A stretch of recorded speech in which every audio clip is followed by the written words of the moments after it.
bersepedahan. Kan sepeda itu merupakan bagian dari kegiatan olahraga. Nah, sepeda ini sangat menyenangkan menurut saya, sangat happy ya. Jadi yang pertama itu happy, menyenangkan, bersama dengan teman-teman ya, senang bersama begitu. Yang kedua, dengan sepedaan itu membuat kita healthy, membuat kita sehat karena itu olahraga ya, sehat ya. Di dalam tubuh yang sehat nanti akan juga terdapat jiwa yang sehat. Jadi sehat selalu. Di sini sehat, di sana sehat, di mana-mana sehat. Saya sehat, Anda sehat, semua sehat. Sehat itu merupakan suatu investasi. Yang ketiga adalah dengan bersepeda kita juga ada istilah religi.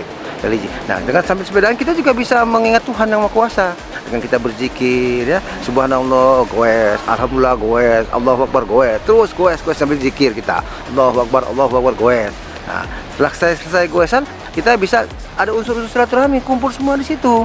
Ya, ada semua saling mengasihi, saling menyayangi, saling mengingatkan, watawasau bil haq, watawasau bis sabr. Itu juga unsur-unsur religi jalan di situ. Tuh, jadi peluang-peluang seperti itu bisa kita manfaatkan betul. Happy, healthy, dan religi. Kalau hukum HAM, goes or die. Goes atau mati. Nah, kita goes supaya menjadikan healthy, happy, healthy, dan religi.